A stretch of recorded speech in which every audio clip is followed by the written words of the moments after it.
Good morning, everyone. Myself, Vivek Wangade, Assistant Professor, Department of ISC, Science Institute of Technology, Bangalore. So, in last class, we discussed on the concept called database system development. How the database, how the different users are going to communicate with the database. How the database will process the request sent by the user, and send the result back to the users. So we have seen in the last previous video. Today we're going to see conceptual data modeling using entities in relationship. In that, we're going to concentrate on this entity type, entity set, and the attributes. The first is what entity. Entity is a thing word. Entity is a thing in the real world with an independent existence, or entity is an object with a physical existence.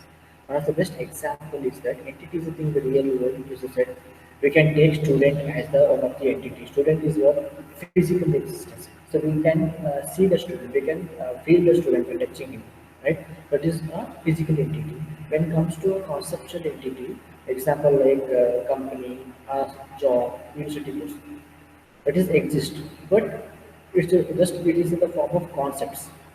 That type of entity is said as a conceptual existence entity. So entity is of two kinds. So this physical entity is physical existence. Next one is the conceptual existence. Example for physical existence is person, car, house. Conceptual existence, company, job, university courses. So what is entity type? Entity type means it defines a collection of entities that have the same attribute. It defines the collection of entities that have the same attributes. Like example, student, then the courses, then the faculty. These are all the types of entities. All types of entities is related to the same attribute. So the collection of all entities of a particular entity type in the database at any point of time is called entity set. For example, if you are using a student database, the student entity, the student ID is the student name, student address, student phone number. You have stored the data. So at that moment, these are some of the attributes that are given to the entity. So this moment we say it as a called as entity set. After that, next I have added one more attribute to the student like gender. So at that moment, before it was till only phone number. Now I have added one more attribute called gender, right? So after adding one more column to the entity student, now the entity set has been changed. That is what entity set. So example, employee, name, age, salary. This is employee 1, John 55, 80K. This is the first example. Next, attributes. So once the entity is done, the most important thing is attributes. Attributes nothing but it is a related information. We're going to give a list of information to an entity. List of information, for example, student is the entity, student ID, student name, student address, student phone. These are the related information. These are related information of the type entity student. Example is there, right? Student entity has ID, name, address. So data group. These are some of the examples for the attribute. It's also known as column of the table. So we have the types of attributes. We have types of attributes like simple, or we say it is atomic or composite attribute, single valued versus multi-value attribute, stored versus derived attribute, null values, complex attribute. Single or composite attribute means first we are going to see one by one. Composite attribute which can be divided into smaller subparts. The attributes which can be divided into smaller subpart, right? That attributes we say it as a composite attribute. Main example for composite attribute is address. We can divide the address into street, address that is into street, then city, then state, then the pin code. In the same way, we're going to divide that address is one attribute. We're going to divide that attribute. We're going to split that attribute into many attributes, many sub attributes that we say it as a composite attributes. Best example for this one is address. Reverse of composite is simple attribute. Simple attribute is atomic.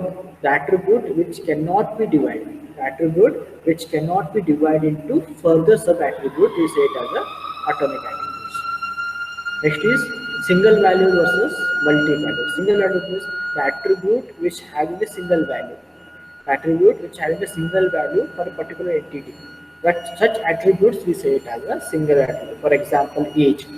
The age of a person is only one, right? The age of a person is having if same person doesn't have a different age, right? Is having a only one age. That we say it as single valued attributes. Next is multi-value attribute. The attribute which contains more than one value, which having more than one value. We can take address for the multi-value attribute. Example as the multi-value attribute. Next is stored versus derived. Stored versus derived means the age of an attribute, the attribute which can be derived from the other attribute. That attribute is said as a derived attribute. For example, if I know the date of birth of a person, I can easily find out the age of a person. If I know the date of birth of a particular person, I can easily find out what is his age. So the date of birth, right? It is a stored attribute. Means with the help of the stored attribute, we are going to derive the age of a person. It is a derived age is the derived attribute. Next is null value. Null value means the value you can place a null to the attribute as a value in many ways. Many ways in the sense, in many situations, we're going to insert null as the value for the attribute. First case is that we know the attribute, we know the attribute value, but we don't want to place that, we don't want to insert that value to that attribute. There we can place it as a null value. Then second is we, the value is not exist only. The value is not exist only the attribute. For example, as I said in previous video, I have given some of the example like a person who is not staying in the apartment, or who doesn't have any apartment, so apartment number will be not given. So that is the one there. In that example, I can place a null value. In different circumstances, we can place a null value to the attribute. The last one is the complex attribute. Complex attribute means it is a combination of composite attribute, multi-value attribute. It's a combination of multi-value attribute and the composite attribute. Those attributes we say it as a complex attributes. We're going to say it as a complex attributes. This is regarding the entity type, entity set, and the attributes.